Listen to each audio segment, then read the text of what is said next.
Good afternoon. This afternoon's session of the Joint Committee on Privacy and Injunctions is in two parts. The first part we are hearing from the bloggers, and secondly a number of media reform campaigners and commentators.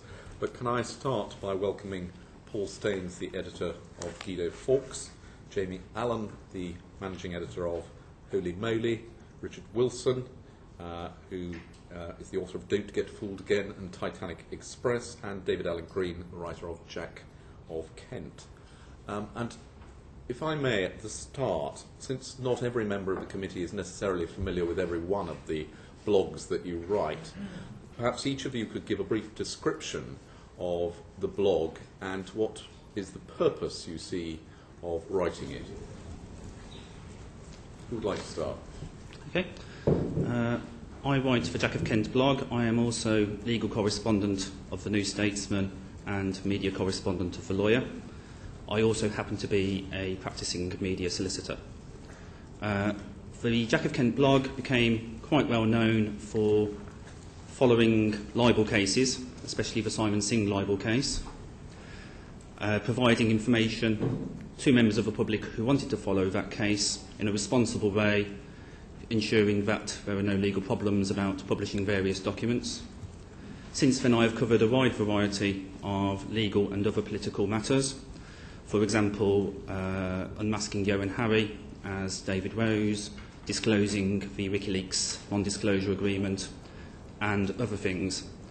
I blog primarily to inform people who are following public debates, and I prefer writing on the internet than writing in print editions.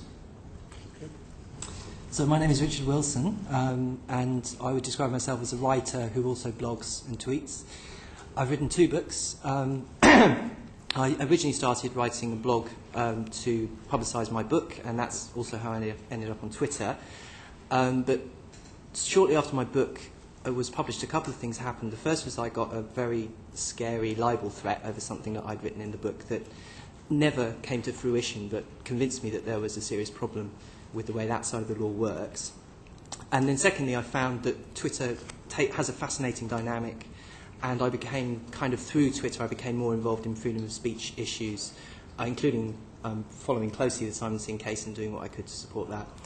But I think possibly the reason I'm here is that I believe that I was the first person to challenge or possibly even break a super injunction on Twitter.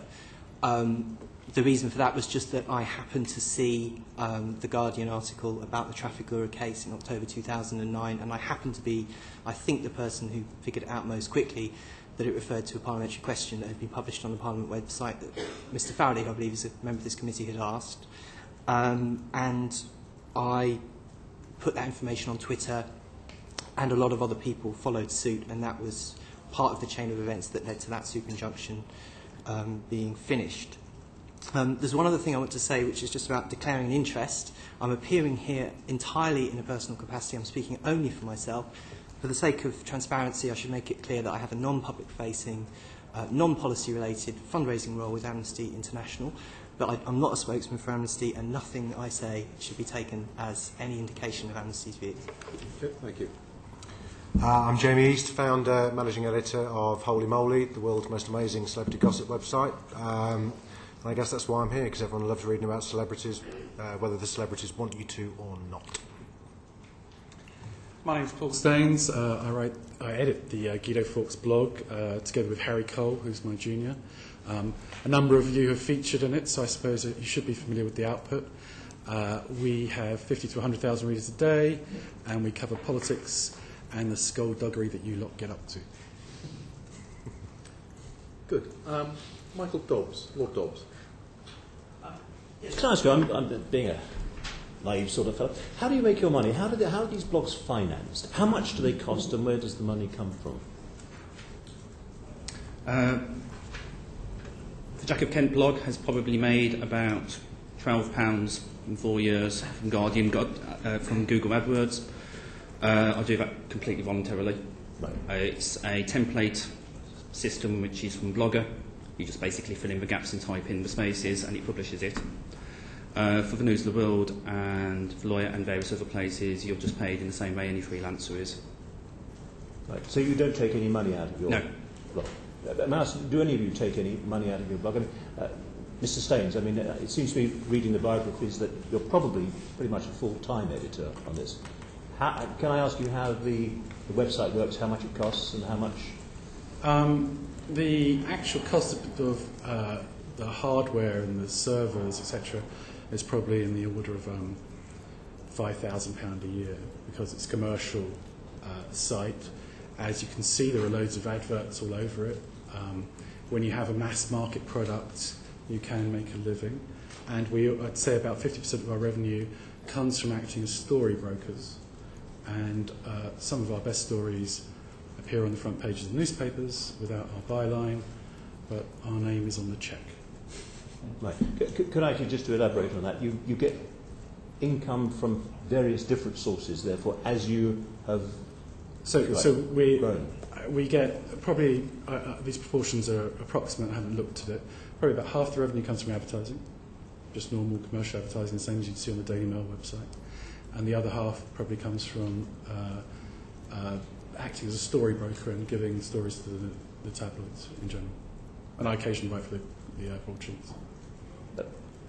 Similar. I sold half the company to Endemol UK earlier on this year. Again, probably about 60% of the money comes from advertising revenue.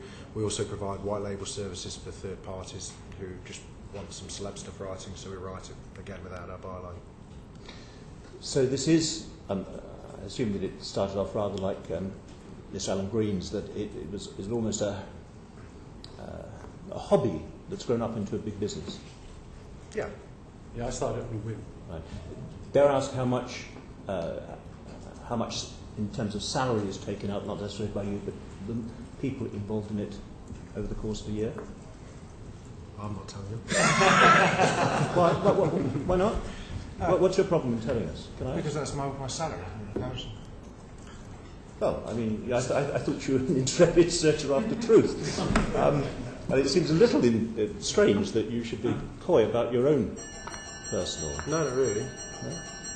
I don't put myself out there to be a public face, so... OK. You can't fool you. Mr. Staines, do you have a different point of view about that? It's a six-figure business. It's about order. OK, fair enough.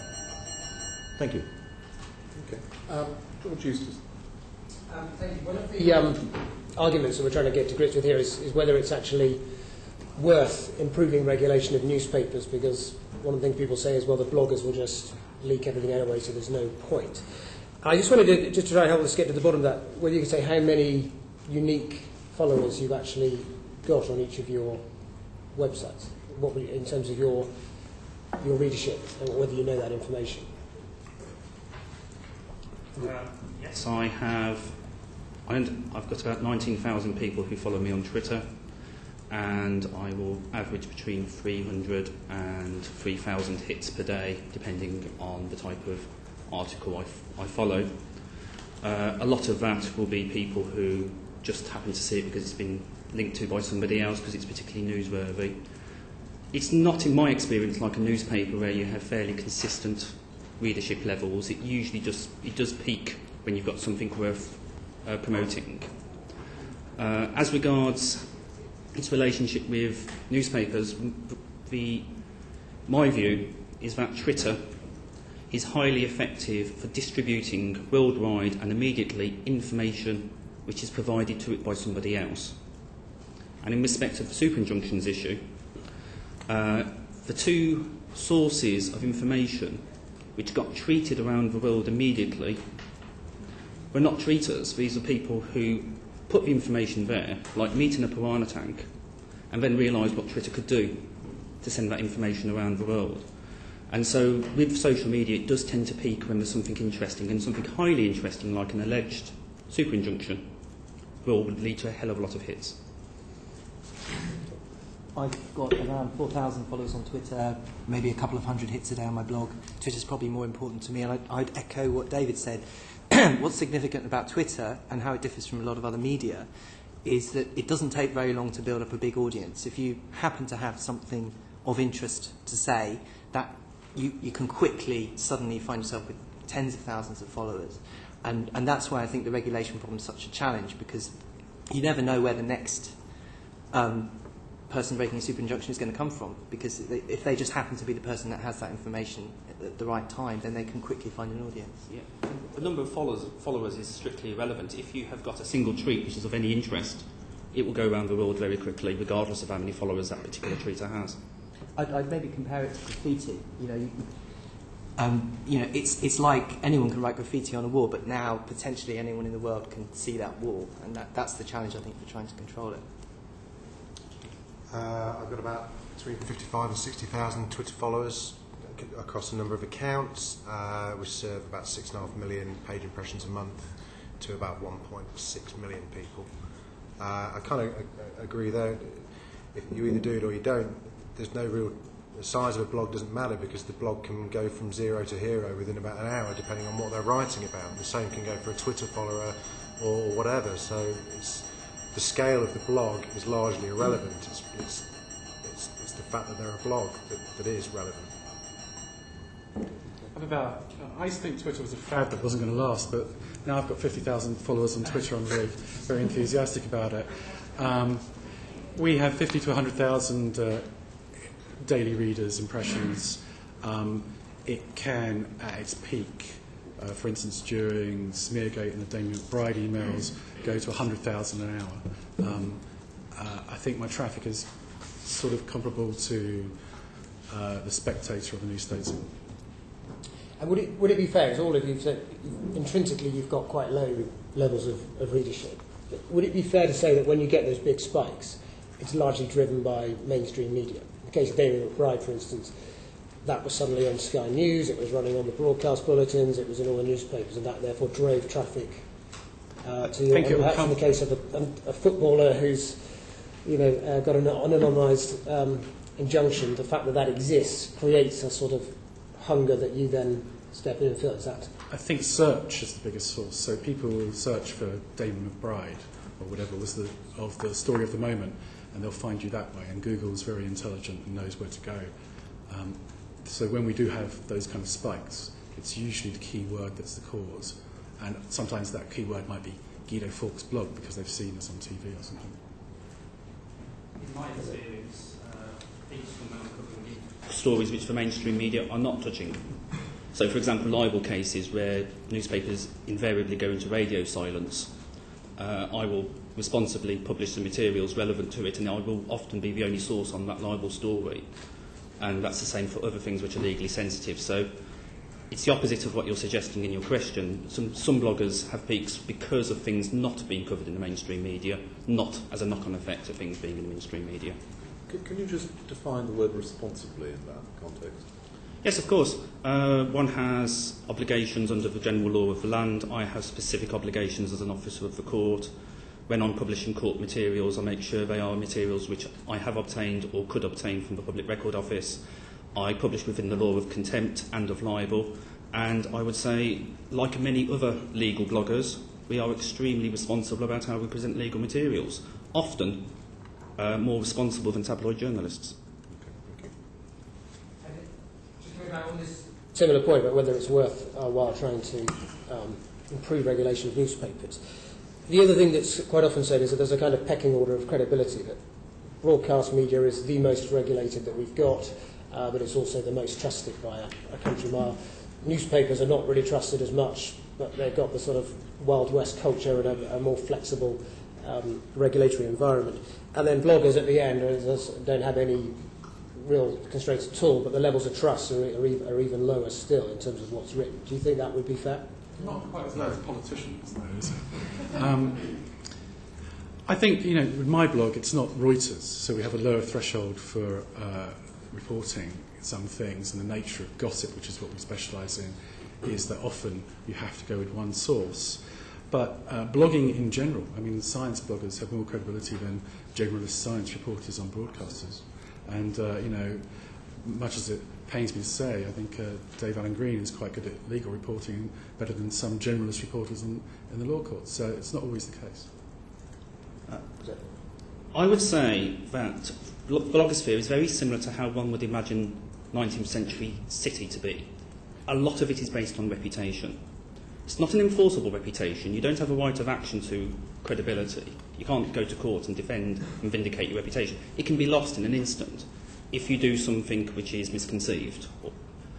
But the one thing bloggers can do routinely, especially legal and science bloggers, and increasingly policy bloggers, is link to sources.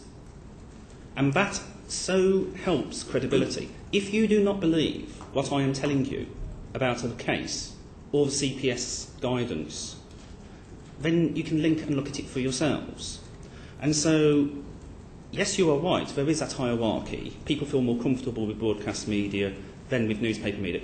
But there are certain bloggers who do have a great deal of credibility, which can be lost in an instant. But that credibility is often built up by the bloggers doing things which only bloggers can, which is actually being transparent about where they're getting the information from and allowing the interested reader to follow the links to see that information. I would echo that, and I think it is about track record, and people trust the BBC also because the BBC has been around for a very long time and has a very impressive track record that it can point to. I think over time you'll see that with certain bloggers, perhaps even a couple of the ones sitting beside me here, building a reputation for credibility just through their own efforts over time. Ben Brenshaw. Paul Staines talked about the brokering relationship that he has with newspapers. It's really, does it also work the other way around? There are sometimes times, this is mainly a question for Paul and maybe for Jamie East as well, that there are stories that the papers won't print and the individual journalists or papers come to you knowing that you're more likely to put them on your blogs and therefore get them into the public domain. Yeah, absolutely.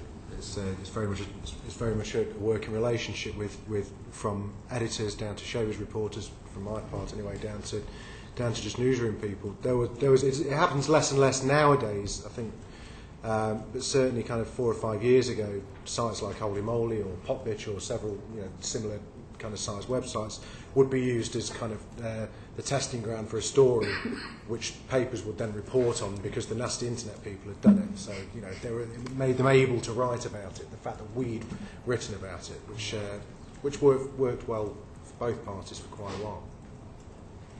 I think journalists quite often, when they're having problems with their editors, will give us half the story to keep the story alive, or to keep the story going from one Sunday to another, or encourage us in some way to focus on something so that they can turn to their editor and say, look, the bloggers are on it. And what's the financial relationship when it's that way round? I mean, how does that transactional relationship work? There is no financial relationship. I might buy them a pint. Yeah, I won't even do that. Lady Bonham-Carter. My question was asked. I was wondering how the financial work. Just for Mr. Green, I'm quite interested in your saying you're always within the law. As you all know, disclosure in a legal case is for the purposes of the case only. And do you keep within that? Absolutely. And what about copyright judgments? Do you keep within that? I usually link to judgments rather than set them out myself. I usually link to judgments. There's an excellent site called Bailey which allows you to link to almost all judgments. Yes, one has to be quite mindful, but I'm not unusual in that. There's at least 2-3 dozen legal bloggers who do very similar things, many of whom are qualified and experienced lawyers in their own right. It's just like being somebody who would like to inform a public debate, especially over libel and privacy, and I've written quite widely on privacy and tried to explain the nature of some of the injunctions and why they are important to have. The thing is that it is possible to self-publish and add to a debate when you have actually experience and are willing to put the effort in to put the story into the public domain. And as in respect of the previous question, I have journalists coming to me, but not for cash, I'm not at all interested in that, but there are a number of people who are well known as serial libel abusers. But you cannot mention them without having a claim form. I won't take advantage of parliamentary privilege now to name them, but they do exist. And I have on a number of occasions allowed stories to get into the public domain which could not go through a newsroom's legal department because of the sheer commercial risk of publishing that story. So in a way, bloggers can help the mainstream media, but not only in brokering stories on a commercial basis. Could I just add, since my relatively marginal involvement in the Trafigura case, I I had a number of journalists contacting me saying, we wanted to write more about this, we wanted to say more about this, we couldn't do, and hoping that I might be able to do something as a blogger. Actually, bloggers are just as much liable to the law as everybody else, so I haven't always been able to do that. But there's a clear sense there that bloggers could be helping to fill a gap which is created by the messy regulation system we have. I'm sorry, do either of you have leaks from lawyers? Not from lawyers. No. No? I would be very surprised. I mean, all the lawyers I've dealt with, including David, in this capacity, I think they behave themselves quite well, to be honest. I've never once had a lawyer approach me to legal storage. It's for clients who then want to sort of see if they can get this into the public domain. Usually it's journalists, very frustrated journalists, that they can't get stuff past their editor because their editor is too scared of libel or whatnot. But can I get Lord Miners? Good afternoon. Thank you very much for joining us. I'd like to ask you a little more about legal complaints. How often have your organisations been the subject of legal complaint, or, as Mr. Wilson said, legal threat regarding what you have blogged or have indicated you intend to blog on? What were the outcomes of those complaints? Your observations on the process, and finally, what, if any, actions have you taken to protect your blog from being seriously undermined by legal intervention, such as location or capitalisation? I've probably had about over the past 5 or 6 years about 30 to 40 kind of threats of, in some way, shape or form, ranging from a sarcastic letter through to issuing proceedings. And you have to take each one on its individual merit, really. And for a blogger without any kind of financial backing, as I was originally, it's quite a scary thing to go through, because you don't understand what the rules are. There is no kind of, there's nowhere to go to say what was I supposed to have done, or what on earth do I do now. But you learn really quickly. So I've been through the mill quite a few times. I've never been sued. I've made donations to charity, or I've reached a kind of agreement with certain people as to maybe not to talk about that particular instance again. But generally, you just have to think on your feet and try and do it in a way that doesn't bankrupt you before you've even begun. Because the second that you're without prejudice in the subject line of your email, you're heading down a slippery cul-de-sac of remortgaging your house.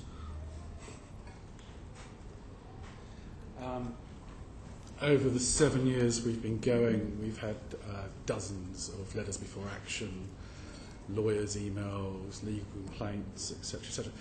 At the outset, I should say, if we believe on reflection that we've got it wrong, we do take it down, and that usually solves the problem for most complainants. We've never been successfully pursued through the courts in the end. Zach Goldsmith and Jemima Khan, this is before she was a campaigner for the freedom of the press, obviously, did injunct me in 3 different jurisdictions. On an ex-party basis in Dublin, they convinced a High Court judge that I'd hacked their emails. They didn't produce any evidence to that.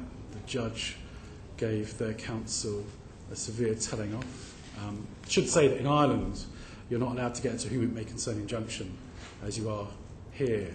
In Ireland, you have to have a specific person who you're injuncting for a specific reason, and they have Article 6 of the European Convention of Human Rights in their constitution, just like we have, which seems to be the basis of all these privacy injunctions.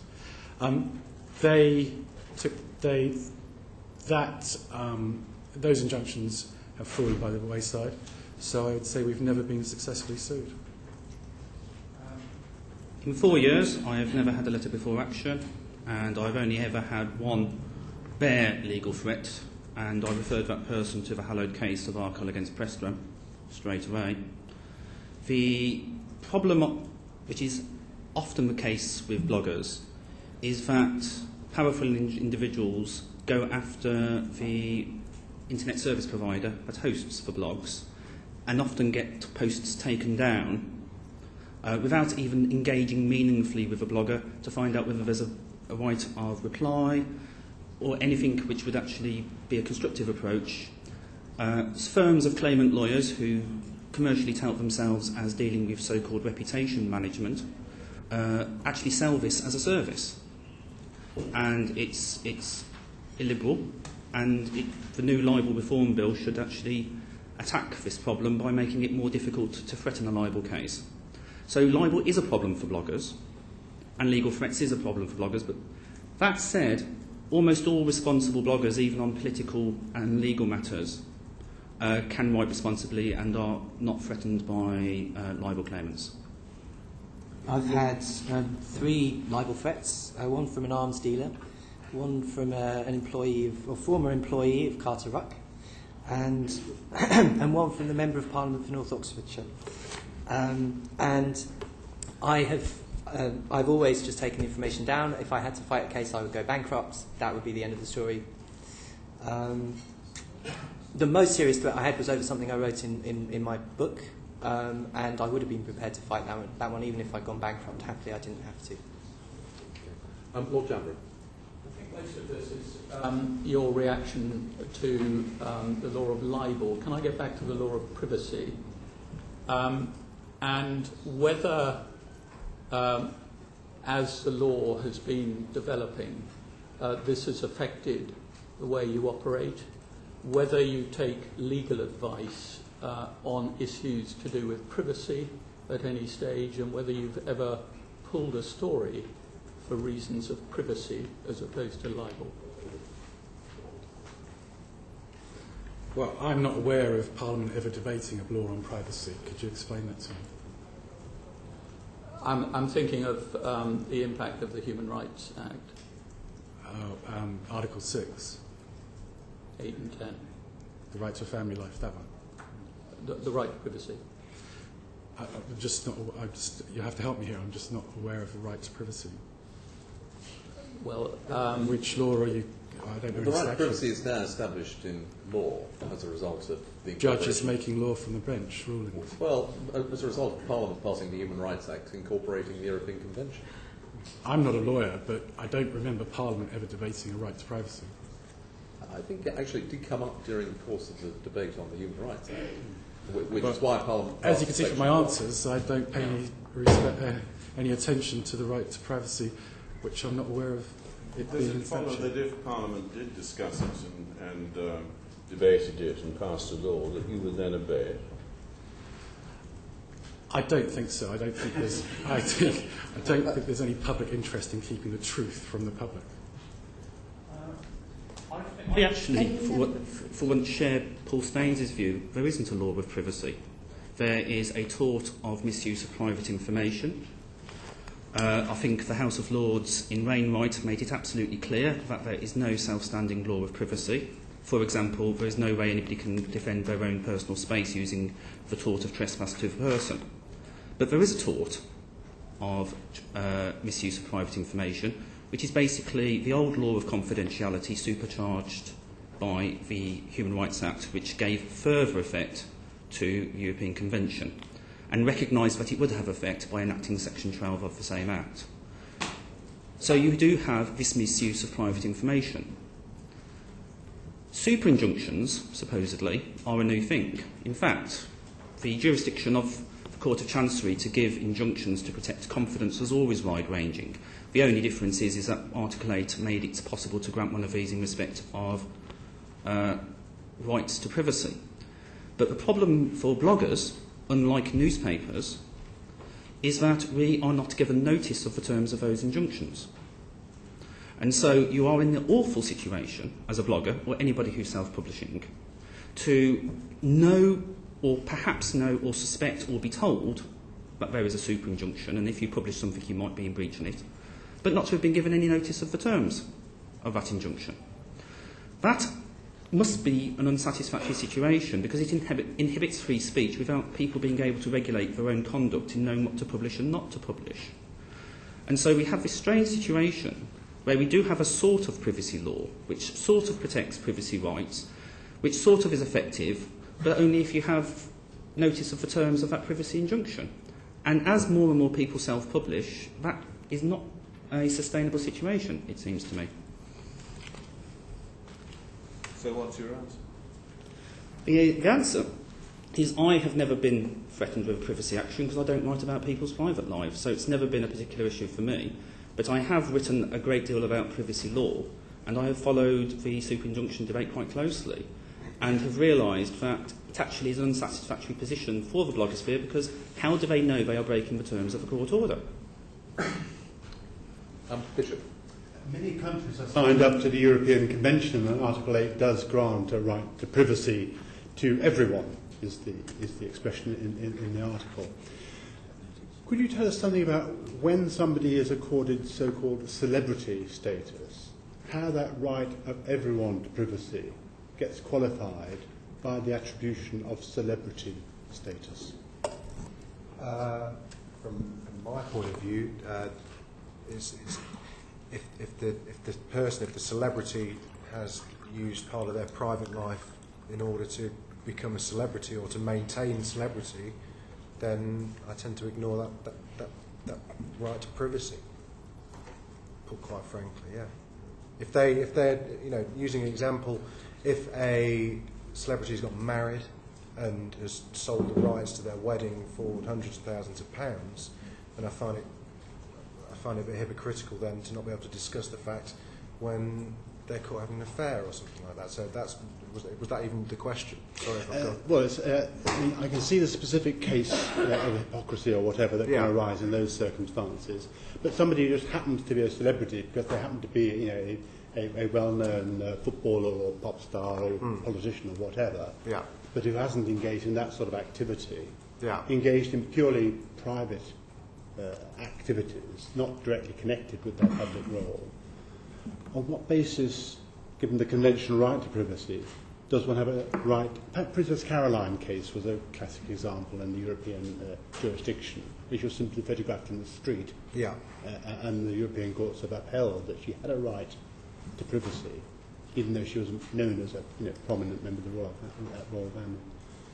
Well, I kind of argue against that, really. I mean, being photographed. If you're with your children, fair enough. If there's, there are many celebrities. There are more celebrities that manage to maintain a private life just by not being public celebrities than there are celebrities that actually choose to engage in the tit for tat with the tabloids and with the blogs and with the websites in order to maintain this illusion of amazingness. If that's even a phrase, you don't see your Brad Pitts or your Tom Cruises or whoever complaining about being photographed in the street because they just get on with their lives. The people that complain about being photographed in the street are the people that generally have things to hide, or are missing out on commercial opportunities in which they would otherwise be gaining from. A very specific question, because he's in the news at the moment, Hugh Grant.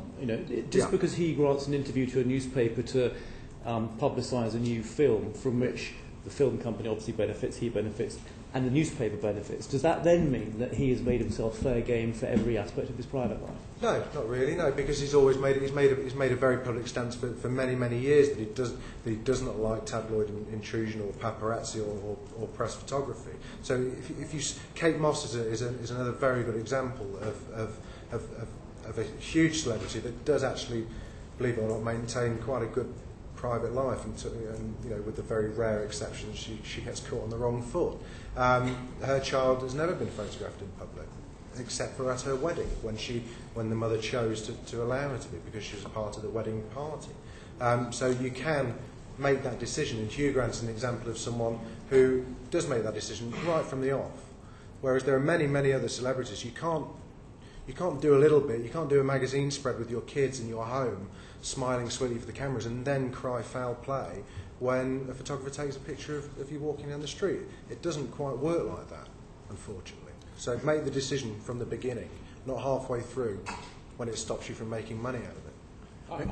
I deal with celebrity politicians, and I think there's often a public interest case for looking into their private lives. Tom Watson's complaining that News International, News of the World, was following him around at Labour. I don't want to go into individual cases under the guise of parliamentary privilege unless there is a direct relevance. Well, he's complaining about a gross invasion of his privacy, being followed around by... No, I don't want to use this committee to air allegations which you would not want to make outside of the committee. Lady Boncarter.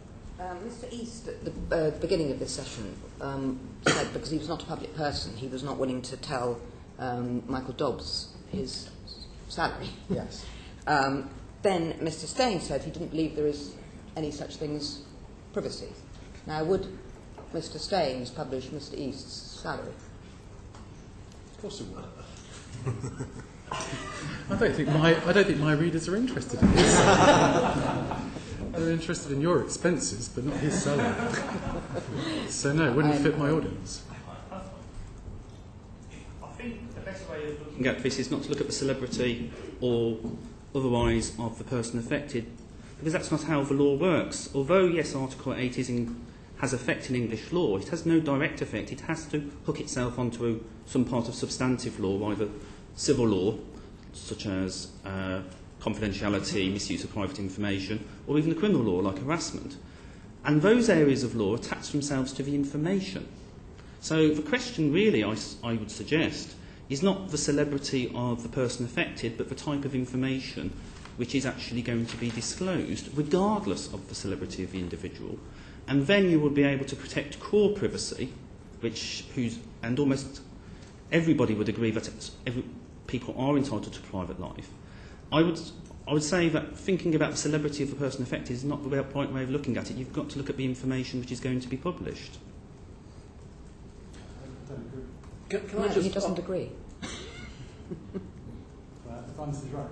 I mean, Nigel Griffiths caught him with a prostitute on Parliamentary Estate, and he got a partial injunction on that. I thought that was a disgrace. He shouldn't have been allowed to get away with that. I think the public has a right to know what their politicians are up to.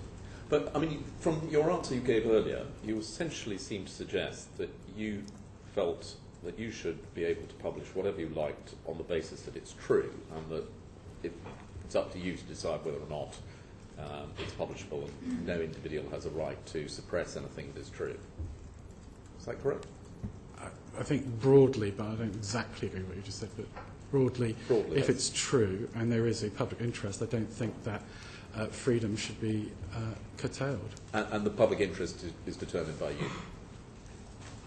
No, there are standard criteria for determining public interest which come up in court all the time. What definition of public interest do you use? How would you yourself you have a working definition of public interest. If there's public money at stake, if it's a public servant who is doing something wrong, I'd say the presumption is that exposing wrongdoing by a public servant with public money on public time, it is in the public interest so to expose. Well, supposing you quite deliberately breach an injunction that you know to have been given because you don't agree with that injunction, you think there's a public interest in it there, don't you think that it's not in the public interest, your definition, your understanding of the public interest, to breach court order? I don't think it's against the public interest to tell the truth. No, that's you're getting away with it there. Surely you have, as a member of the society, a certain regard for the law under which you live and conduct your relations with everybody else. If you breach an injunction quite knowingly, just because you think that it will interest your readers, don't you think that undermines the public interest in the broadest, most general sense that you can have it? Well, when we have knowingly breached an injunction, it's a calculated risk, isn't it? You know, if we think, and some of these public injunctions are quite trivial. You know, a risk of what? Well, it was quite trivial, all these footballers getting injunctions to stop us naming their mistresses.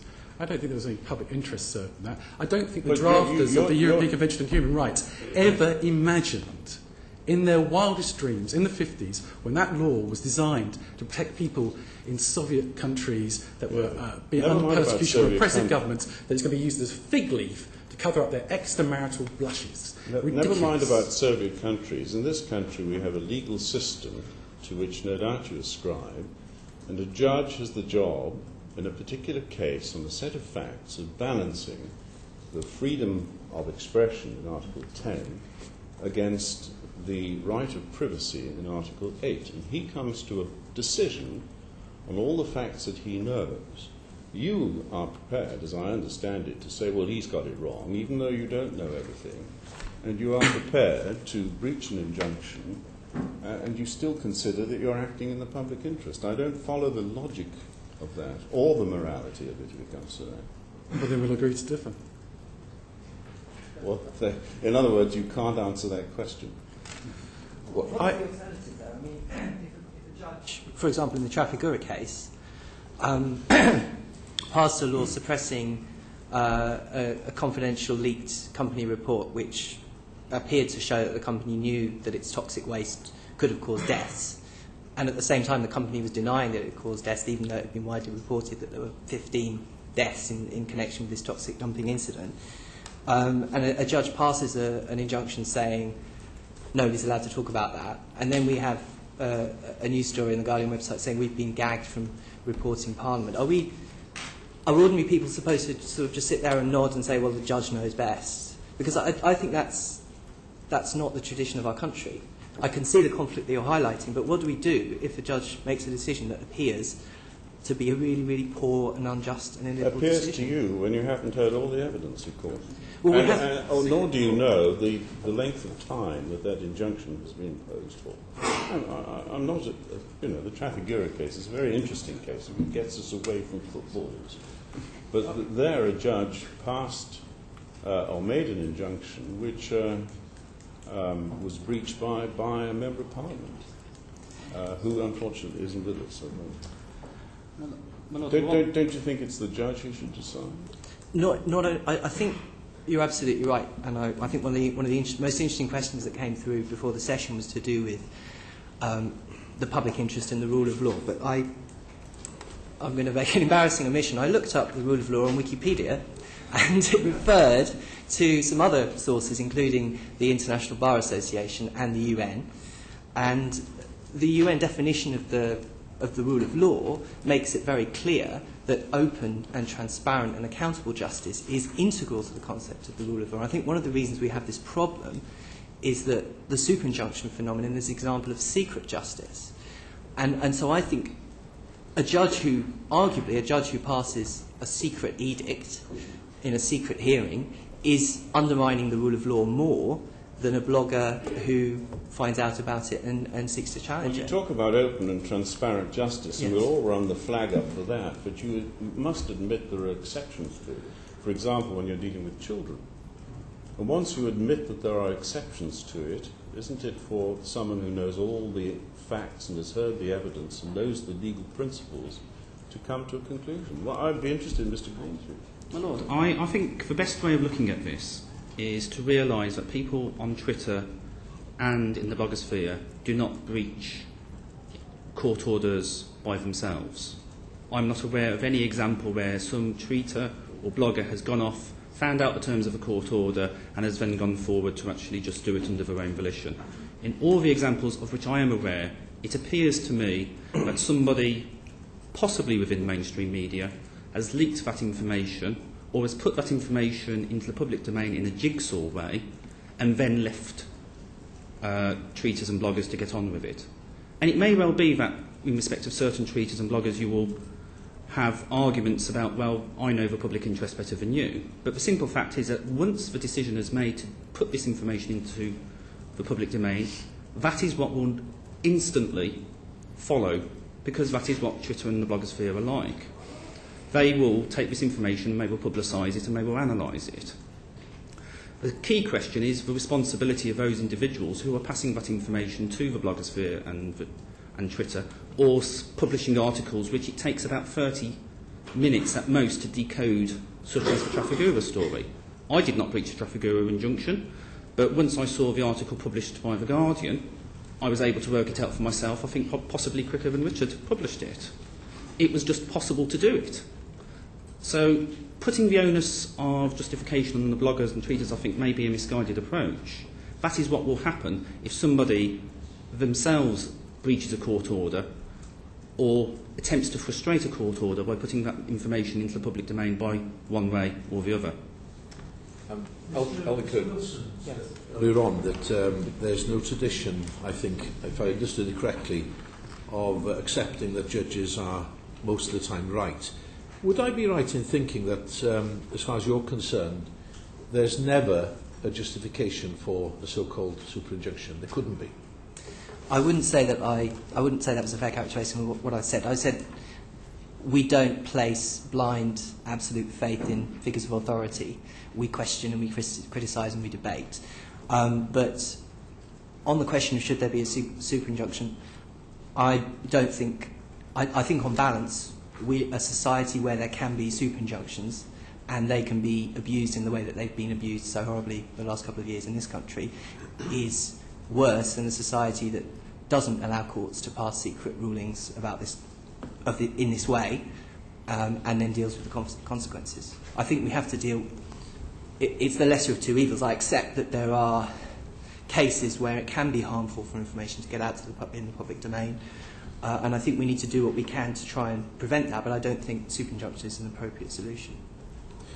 And when you have in fact been acting in a manner which appeared to breach an injunction, and whether you realised it or not, what was your motivation for this, and how were you so sure that you wouldn't be prosecuted for what you did? I was not at all sure that I would not be prosecuted, and I think it's very important for the committee to understand that, along with, I believe, many other people who took the decision to publish that information, I was aware there was a risk I would find myself in court. And I think my thought process was, if someone wants to put me on trial for publishing the text of a parliamentary question on Twitter, so be it. And maybe I would be wrong, but I think that was the case. And I think from speaking to other people that we did know, it just seemed an outrage. It seemed completely absurd. Yeah. And that was the motivation. It just seemed wrong. You're referring to the Trafigura case? I'm talking about the Trafigura case, yeah. Specifically that case? Very specifically that case. I think that case does stand out, and I think this is a case of confidence rather than privacy, which I accept that there are important distinctions.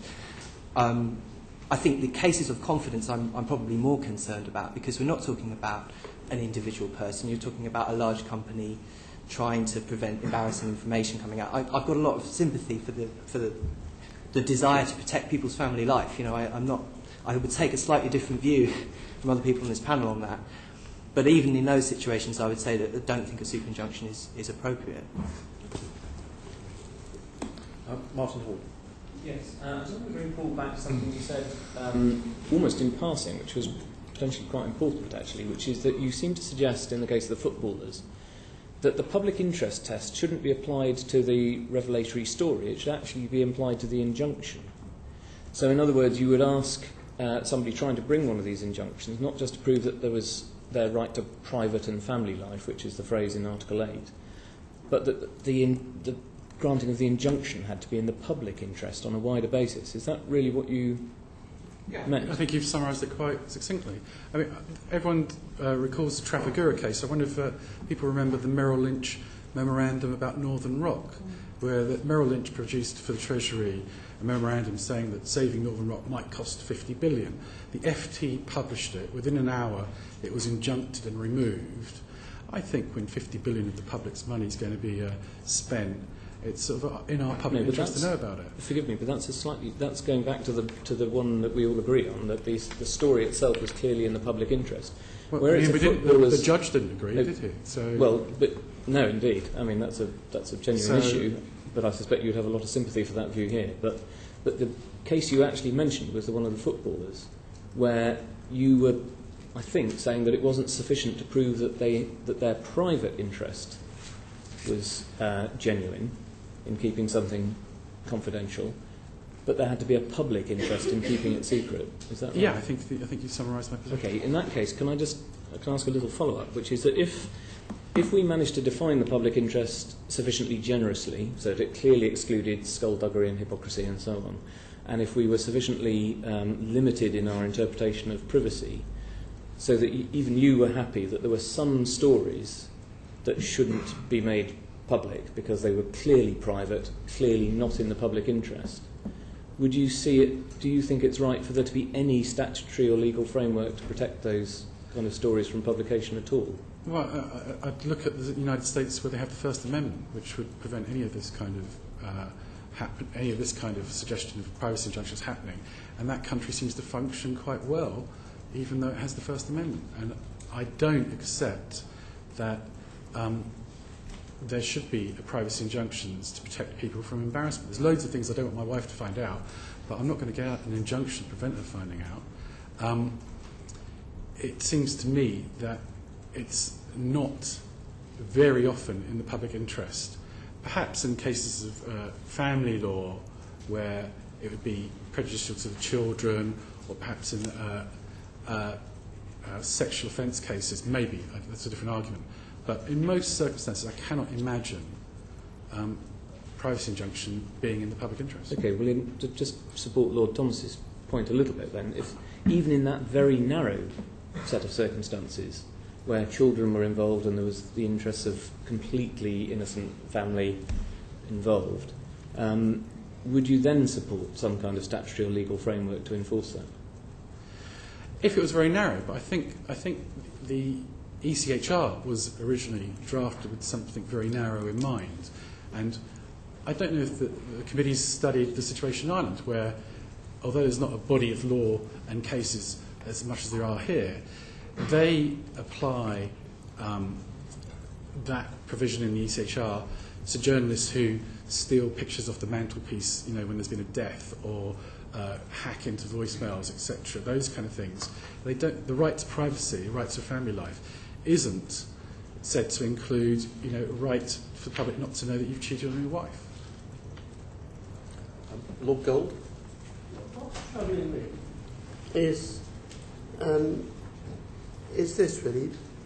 There will be worthy cases, and you've given a couple of examples, Trafigura, that Merrill Lynch example a few moments ago, where it's very easy for us to listen to you and to see how you justify going out on the white charger, bringing information into the public domain for the public good. You're not elected to do that. You've chosen to put yourself in that position. But you've also told us this afternoon that you are used a bit, that you are you have a tremendous power. The press sometimes give you stories which they don't feel able to publish for one reason or another. If you've found a good story, it will go around the world immediately, however many followers you have. In one case, you chose to ignore the rights, the decision made by a judge who had heard the case. If someone complains, we hear you take it down. What we haven't heard is whether you then publish an apology or a statement that the original statement was wrong. What I'm concerned about is that it's all very well putting forward a position of responsible blogging, but what if you aren't responsible? What if you use this phenomenal power for your own interests? You just go out on a cause of your own. How do you protect people from that without any kind of regulation whatsoever? We have the laws of defamation. Might be too late. Well, it sounds to me that you are very closely describing the conduct of John Hemming MP. Great power, no responsibility. Also within the press, great power, sometimes little responsibility. I think it's wrong of you, if I may say so, to characterise the blogosphere in such a general way. I have never broken a court order, knowingly or unknowingly. The vast majority of bloggers are responsible. Yes, we do get our sources from somewhere else. Yes, we do act responsibly. But there's no way you can characterise the blogosphere in a way which is not also true of the political correct class and the mainstream media. But we're not looking at that right now. We're looking at this law of super-injunction, or what is happening with super-injunctions, and we are considering the position of blogging and the ability of social media to open a new frontier, really, and we want to think about whether there's any need for some sort of regulation or rule. Well, I would suggest, if I may, that of the estates of the political class, the mainstream media and the blogosphere, of those three, the blogosphere has done the least to break the terms of super injunctions, and has only done so when one of the other two of those estates has done so. As regards regulating social media and the blogosphere, as you will of course know, the origin of confidentiality is the law of equity, which never acts in vain. To try and close the stable doors once the mainstream media or the political class have decided to use the blogosphere to put this story into the public domain, I think is futile. I think there's a comparison between what has happened on Twitter with super injunctions, when a large number of people, not just me, not just a couple of us, but a large number of people all decide that a particular ruling is so absurd or so unjust that they're prepared actually to risk the wrath of the law to break it. There's a comparison between that and other occasions in history when large numbers of people have chose to break the law specifically with the intention of highlighting problems with the law. In a very, very small way, and I'm not claiming we're anything like as significant, but the mass trespasses of the 1930s, when people just marched onto the land and said, we would like to be able to go for walks in the countryside, please. It was civil disobedience. I mean, and I agree that's never taken lightly, but I think that's what you've seen in some ways online, that people are trying to open up the public space for freedom of expression in the same way that people were trying to open up the public space for freedom of movement in the 1930s. I'm not being judgmental. All I'm trying to do is to see whether or not we have the right balance. I mean, we could be prosecuted. I could be sued for libel. I could have been, I guess, I don't know, but I guess we could have been put on trial for contempt of court for breaking a super injunction. So I don't think we're in this weird legal black hole outside the reach of the law. I think that's a perception that's actually mistaken. But that doesn't mean that you provide protection for the person whose name or activity has already been published. You might be worthless if someone sues you for libel. I would be. So what good is that? Well, that's the problem with libel law. I mean, I think... But you're praying in aid libel law to protect the public, and now you're saying it doesn't work. Yes. It's a messy situation. You're not helping me. Okay, well, how do you get the balance right? Okay, well, I think there should be a small claims court for libel to deal with people who have smaller audiences. I think that you could deal with it. I think you could improve it. I think it's true that you have to deal with injunctions and libel together because it's part of the same picture. I agree it's a regulatory mess. And I think sometimes in the situation of regulatory mess, people find themselves having to make these crazy judgment calls. Should I put a parliamentary question on Twitter or not? Or do I just let it go by? Because it feels like a bit of a crisis situation at the moment. That's the right time to bring in Lord Mawhinney, I think. We started at the very beginning with I suppose, must have sounded like an accusation that people writing blogs got away with things that if you'd been writing a newspaper article you wouldn't have got away with. And I'm still not clear in my own head how much truth there is to that. You rather neatly ended your article in the Times in September by saying that when in doubt you prayed in aid, what would Kelvin Mackenzie do?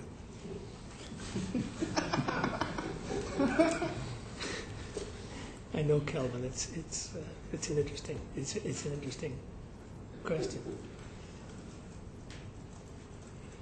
My question to you is this: reaching out to what I'm still confused about. Look back on what you've written for the last year. How many times have you written something in the blog which, honest to God, you wouldn't have been allowed by Kelvin's lawyers to write, even though you and Kelvin might have had a fairly similar outlook? His lawyers wouldn't have let you write it. Can you estimate how often you've written something in the last year which Kelvin's lawyers wouldn't have let you write if you'd been employed by them, or by him? Knowing lawyers, I'd say quite often. Well, you understand the question I'm asking. Oh, yeah. I think the main thing that wouldn't get past the lawyers that we do is accept a single source. Accept a single source. I think lawyers would say to the editor and the journalist concerned, we need a second source to verify this, and we are more willing to go with one source. Okay, but humour me. Have a stab at how much you have. Help us, because I doubt any of us have got a clear idea of the answer to this. The working means that we use is if it's a big story, rather than a trivial story about something overheard in the cafeteria downstairs, then we will take more caution and check it out. You know, if it's going to be a career-ending story, as some of our stories are, then we will make efforts no different from a newspaper to verify it. If it's something trivial and tittle-tattle, we're more willing to go with one source. Bishop. One of the relatively few things I think you're all agreed on is that where we are now isn't very satisfactory in legal terms, for different reasons or whatever. And in particular, the role that judges have had through case law in determining what is the law of privacy today is too judge-led. Isn't there therefore a very strong case for a parliamentary look at the whole law of privacy to see if a more democratically agreed framework can be provided, which at least you can all then responsibly attempt, I hope, to work within? I think the key answer is transparency. A number of people have mentioned this afternoon breaching super injunctions, breaching court orders. The fact is that almost all bloggers have no notice of the terms of those court orders, and it is impossible for them to regulate their publication to know whether they're in breach of a court order or not, because they just simply haven't. They may know there is a super injunction, but they don't know whether what they do will be in breach of that court order or not. And so until self-publishers, and now self-publication can go round the world instantly, are in a position to be able to regulate their conduct by knowing the terms of a super injunction or an injunction of any kind, then there are going to be judgment calls. Then you are going to get people making the call, yes, it's in the public interest, it isn't, because they actually don't know what the terms of that court order are. Sure. I would definitely think it needs to be looked at by Parliament. And that's one reason I'm so happy that you're having this meeting today, because it's definitely a mess. I mean, the other thing I would say, I think many of us agree on, is that there needs to be a much stronger emphasis on freedom of speech. The freedom of speech, the balance has been wrong, and I think that's partly where some of the disobedience to these rulings has come from. It just seems like freedom of speech is in trouble in this country. I mean, personally, I would share Paul's view about something comparable to the First Amendment of the US Constitution. I think that seems to work much better. To give an example, if you compare the New York Times' coverage of Trafficura with any UK newspaper's coverage of Trafficura, you'll see a marked difference. And suggest that you do that. And it feels like in the States they've succeeded in protecting freedom of speech far more effectively and far more happily than here. The other thing I would point out on that front is that I use a blogging platform called WordPress.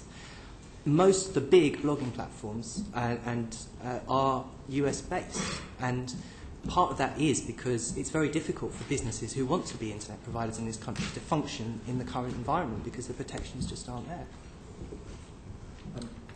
Yeah, I agree. It would be good to know the rules of the game whilst we're playing. It is a bit like herding cats at the moment. It's very difficult to manage. It'd be also, a bit of, as Paul pointed out, we do endeavour to act as if we were a mainstream media kind of, like Paul says, if you do have a big story that is potentially quite damaging to the individual concerned, then you do take certain steps. There are right to reply. You don't, you do approach them beforehand. Well, I do. You do. You do look for more than one source. But there's not much mutual respect coming back from the individuals concerned. And like I say, if there are going to be injunctions and super injunctions flying around willy-nilly, then it'd be good. Everyone needs to get it, because 9 times out of 10, with the footballer one, I got it 2 days later than the mainstream newspapers did, which isn't much use to anybody, really, is it? I think when we're talking about privacy, what we're really talking about is censorship. And do you want judges to be censors? Now, I don't want to live in a society where judges are censors. And privacy is just a euphemism for censorship. I disagree with you there. I've got several more. Right, Can I okay. bring Gisela Stewart? When the name Kelvin Mackenzie was mentioned, all I remember is Kelvin Mackenzie saying his first approach was they should never let facts get in the way of a good story. So I hope that wasn't your basic approach to it. But I'm just really intrigued by your line of reasoning. You seem to say at the beginning that newspapers even give you stories which their editors wouldn't publish and let them pass their legal department. But then you pray this great compliance with all the rules in as much as you can find them out. Are you trying to tell this committee that you should be singularly, differently regulated and have a different standard applied to other outlets? I wouldn't characterise it in that loaded way. What I would say is that if you are going to try and seek to regulate the blogosphere and social media generally, there are 2 questions. First of all, what information are you going to give those who blog and tweet so they can actually form their own contact? And the second thing is, will this regulation be effective? No, as a starting point for me is, do I say newspapers, radio, television and the blogosphere are part of a media which may or may not be part of a regulation, or are you saying you should be treated differently from those other outlets? I wouldn't say should, but what I would say is that you may find that you need different regulatory mechanisms to regulate social media than broadcast and publication media. But the basic way should be the same. Well, I'm not quite sure. My friends, I think we should all be regulated the same, and we should be protected. And effectively, I think the only regulation should be the laws of defamation. I don't think we need media standards, press complaints commission, all these kind of quangos. I want the freest possible press we could have. I think that's in the public interest. And when we get it wrong, then we should pay the consequences in the court. But as you have got no money, there are no consequences to pay. Can we just the other 2, you also think you should be subject to the same rules that everyone has, whatever those rules are? I find that a little bit slanderous. I think I've got no money. Well, Richard Wilson told us it would I know, I'm taking advantage of privilege. I think the chairman should jump in there. I'm definitely I'm not necessarily. No, just to clarify, the general law of the land, copyright, contempt, defamation, in almost all circumstances will serve the purpose you want it to.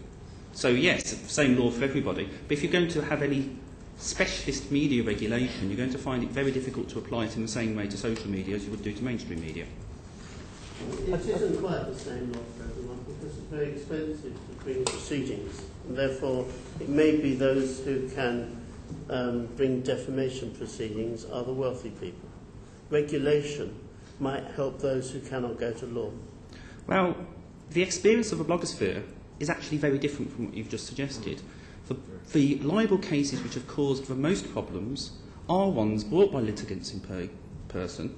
One of them is before the High Court at the moment, where they have no commercial reasoning behind their decision, but because it is so ridiculously easy to bring a libel case in this jurisdiction, they can make bloggers' lives hell for years and lead to loss of houses, loss of income, loss of capital. And so the biggest problem for the blogosphere at the moment is not often the people who are rich, but the people who can just go and be a litigant in person at the High Court and have caused mischief in that way. I've never been sued by a rich person. Never. I have. Good for you. We do need to move on. Can I bring in Lord Hollick just before we do? I want to return to Lord Gold's point about redress. Guido Fawkes is established offshore, which seems to me to rather impair the right that anybody has to redress. So you can publish an article or a blog which breaches their privacy, which by virtue of it being sourced from one source only may be inaccurate, and which can ruin their reputation, and yet they have no right of redress. Are you comfortable with that? Well, they do have a right of redress, obviously, under the law. I haven't made it easy for them, though, and that's a feature, not a bug, as I'd see it. Well, is that? We have a ruinous libel culture. The reason I adopted the obstacles I did was because we wrote a story about someone's dyeing their hair. They went to Carter Ruck. I mean, this is over mocking someone's hair colour, and it caused great expense. And I thought, well, this isn't going to work. And it's very interesting. People tell me the reason there's no city version or finance version of Guido, doing gossip, is because rich people in the city will send off lawyers' letters like that. And that's why the city pages, the diary columns in the city pages, are all press releases. Because the culture, the libel laws in this country are just too easy for plaintiffs to come after us. And, if I didn't have the protections I have, I simply wouldn't be able to function. Yeah, but by choosing to locate yourself outside of the jurisdiction, you effectively give yourself carte blanche to write whatever you wish to, whether it's accurate or not. As I've explained, I have, Zach Goldsmith and Jemima Khan managed to get me in the courts, so it's not impossible, but you have to be pretty determined, and I don't give in easily. I think, I've got to take what measures I think are appropriate. I'd point out the actual physical hosting of the blog is in the United States of America because I have First Amendment protections there, and because the hosting company has given me assurances that if they get letters from Schillings or Carter Ruck, they will protect my First Amendment rights. So, if you publish an article which is inaccurate and destroys somebody's reputation, what right of redress do they have against you? Well, they can sue me. But you're outside the jurisdiction. Well, I mean, it's the case that, if you do business across borders, you have to take action across borders. If it's published within this jurisdiction, then there would be liability. It would be difficult to enforce, but there's still liability within this jurisdiction. We need to move on quite quickly. Elvin, I'd just like to make the general point that reference was made earlier on to judges being censors. Well, an injunction is meant to be an interlocutory proceeding. It's a pro tem proceeding until there's a full hearing of the case. And it may be this committee might be considering in due course shortening the period between an injunction being granted and a full hearing. Would that be more satisfactory, do you think?